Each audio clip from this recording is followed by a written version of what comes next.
Hello, welcome to Talking the Secret Doctrine. My name is Dr. Don Franklin Shepherd, and today we will be continuing our study of the Secret Doctrine, Volume 1, from pages 116 to 120. And specifically, we will be looking at slokas 3 and 4.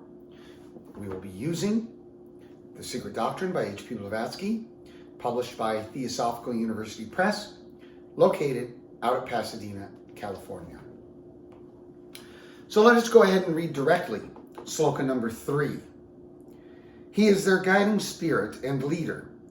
When he commences work, he separates the sparks of the lower kingdom, mineral atoms, that float and thrill with joy in their radiant dwellings, gaseous clouds, and forms therewith the germs of wheels.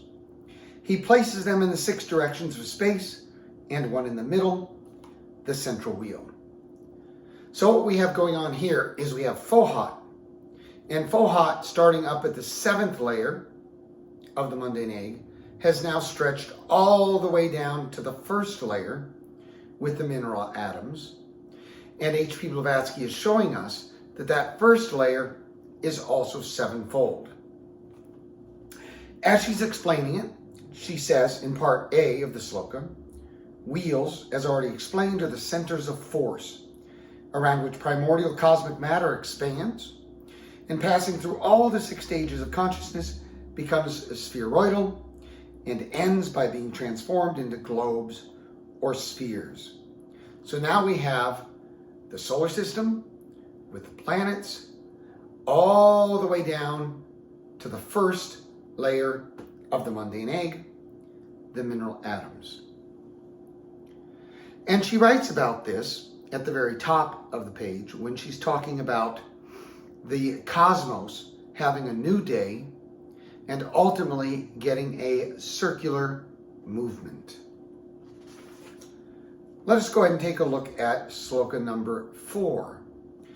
Sloka number 4, reading it directly, H.P. Blavatsky writes, Fohat traces spiral lines to unite the 6th to the 7th, the crown. An army of the sons of light stands at each angle, and the Lapika in the middle wheel. They, the Lapika, say, this is good.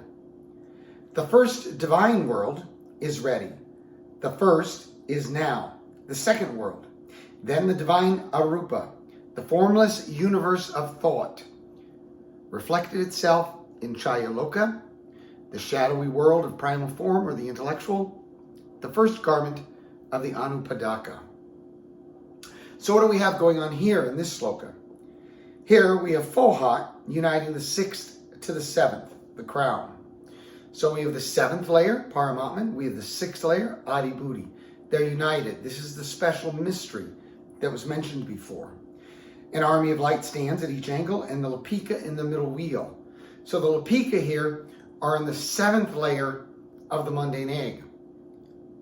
And this is how we know when H.P. Blavatsky is talking about the Mahamanvantara, the great day, the day be with us, the great age, the 311 trillion year cycle, that we're dealing with a cycle in relation to the Lapika in the 7th layer of the mundane egg, in the layer of Paramatman.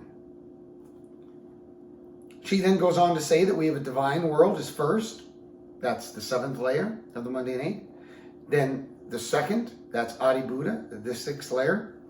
But then most importantly, she says here, divine Arupa, the formless universe of thought, reflects itself in Chayaloka, the shadowy world of primal form of the intellectual.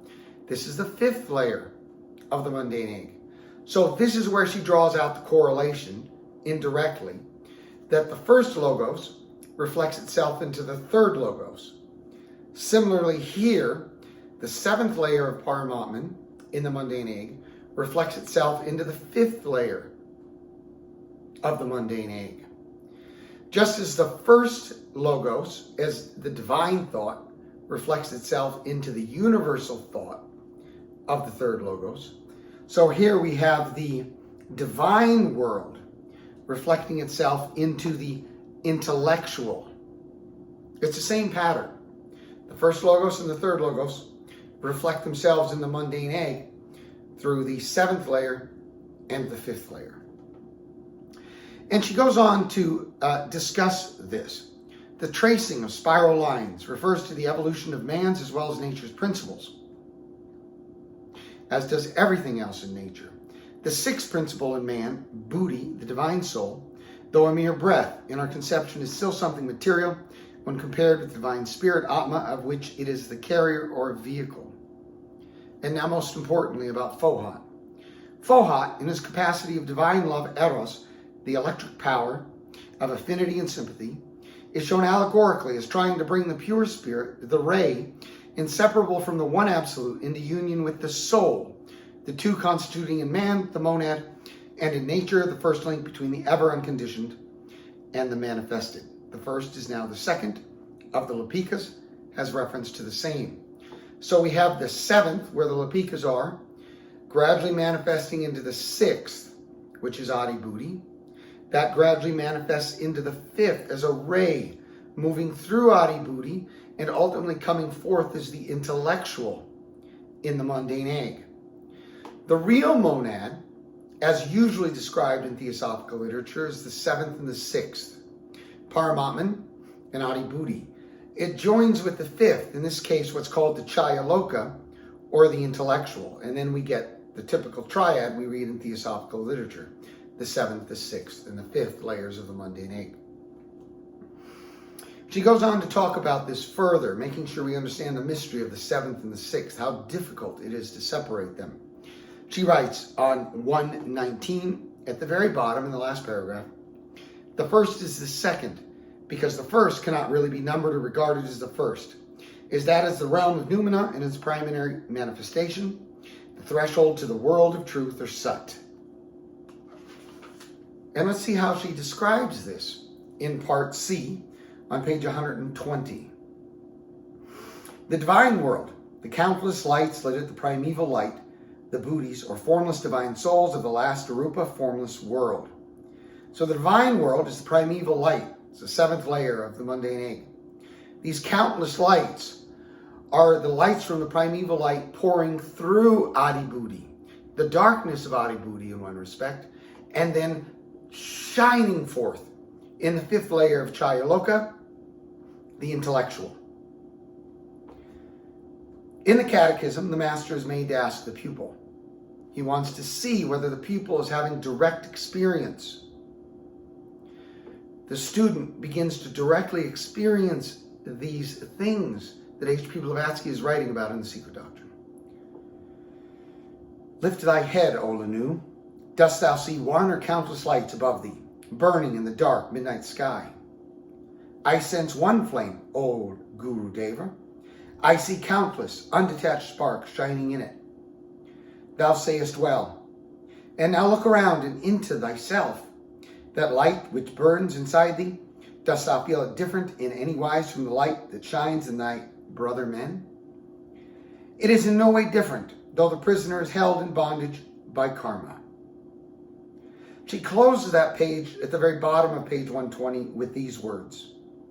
The deity is boundless in infinite expansion, says an occult axiom, and hence, as remarked, the name of Brahma. So here she's just laid out the seventh, the sixth, and the fifth layers of the mundane egg. She's pointed to the fact that all of this descends into the first layer of the mundane egg with the mineral atoms.